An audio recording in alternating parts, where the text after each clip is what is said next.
ये है Dugga station. Dugga station को पूरा किए जाने का काम चल रहा है। यहाँ पर स्टेशन बिल्डिंग बन चुकी है। स्टेशन बिल्डिंग के साथ साथ यहाँ पर प्लेटफार्म को तैयार किया जा रहा है। यहाँ सामने जो काम आप देख रहे हैं ये फुटओवर ब्रिज है, यानी एक प्लेटफार्म से दूसरे प्लेटफार्म पर जाने के लिए जो हम कह सकते हैं कि रास्ता बनेगा वो यहाँ पर देखा जा सकता है। यहाँ पर एक और चीज़ हम आपको बताना चाह रहे हैं। दुग्गा स्टेशन की स्थिति वाकई टिपिकल है। यहाँ पर काम करना आसान नहीं था, क्योंकि इस जगह का काम 2016 में शुरू हुआ था और आज 2023 चल रहा है। तो लंबा समय लगा। इतना लंबा समय क्यों लगा? क्योंकि यहाँ पर हर तरीके की चीज़ों को किया गया। यहाँ पर आप देख सकते हैं कि टनल जो सामने दिख रही है, अगर हम उसकी बात करें तो टनल 13 है। ये 9 किलोमीटर से ज़्यादा लंबी टनल है और इसमें जैसे ही ट्रेन बाहर निकलती है, हम कह सकते हैं श्रीनगर से आने वाली ट्रेन जैसे इससे बाहर निकलेगी तुरंत ही पुल है। यानी टनल से बाहर निकलने के तुरंत बाद एक पुल है और इस पुल से जब गाड़ी आगे आएगी तो दुग्गा स्टेशन आएगा। लेकिन यहाँ पर यह पुल दुग्गा स्टेशन यार्ड का हिस्सा है, क्योंकि 675 मीटर लंबा हिस्सा कहीं ना कहीं इस टनल के अंदर है। यानी आप समझ लीजिए कि इसके लिए जगह ही नहीं थी, लेकिन यहाँ पर जगह बनाई गई क्योंकि दुग्गा स्टेशन को बनाया जाना था। और यहाँ पर सामने की पहाड़ी को अगर आप देखेंगे, जहाँ पर पहाड़ को काटा गया, यानी ये जगह बनाने के लिए पहाड़ को काटा गया और उसके बाद स्टेबलाइज किया गया और इस तरह से ये जगह बनाई गई है। यहाँ पर एक और चीज़ हम आपको बता दें कि जब कोई भी ट्रेन चलती है तो पावर सब स्टेशन भी चाहिए, तो इस तरीके की रिक्वायरमेंट के लिए भी यहाँ पर जगह बनाई गई। तो कुल मिलाकर हम कहें तो हर तरह की चीज़ों को यहाँ पर क्रिएट करना पड़ा।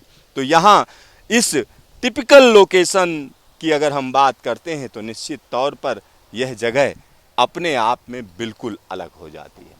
अलग हर तरीके से है, क्योंकि सामने आप देख सकते हैं कि किस तरह से टनल आ रही है। उसके पास में एक स्केप टनल है। स्केप टनल से जो पानी निकल रहा है वो भी आप देख सकते हैं कि किस तरह से इसमें से पानी निकल रहा है। और हिमालय के क्षेत्र में बनाई गई सुरंगों की सबसे बड़ी दिक्कत या परेशानी यही है कि इसमें लगातार पानी का बहाव रहता है।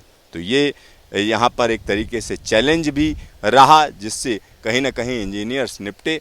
तो कुल मिलाकर अगर हम कहें तो दुग्गा स्टेशन अब अंतिम रूप ले रहा है। आने वाले दिनों की अगर हम बात करेंगे तो दुग्गा स्टेशन पर आने वाले दिनों में हम कह सकते हैं कि 12-12 डिब्बे की ट्रेनें यहाँ पर रुक सकेंगी, क्योंकि 320 मीटर का लंबा प्लेटफार्म है। 320 मीटर का लंबा प्लेटफार्म है, लिहाजा फुल लेंथ की जो ट्रेनें होती हैं उनको यहाँ पर नहीं लाया जा सकता है। लेकिन आने वाले दिनों की अगर हम बात करेंगे तो इस इलाके के लिए एक बड़ी सहूलियत यहाँ पर हुई है और यह स्टेशन जब अपने पूरे रूप में आ जाएगा तब यहाँ के आसपास के लोगों को एक बड़ी सहूलियत होगी, आने जाने में बड़ी आसानी होगी।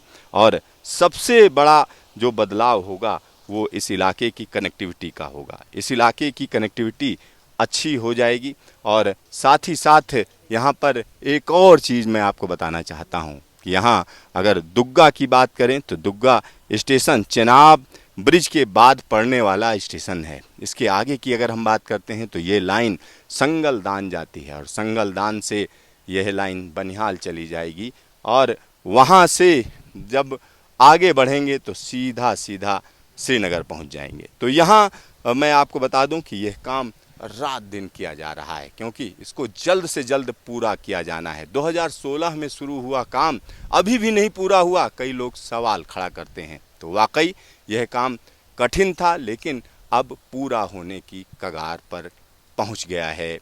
कैमरामैन हीरा मंडल के साथ सिद्धार्थ, न्यूज स्टेशन दुग्गा।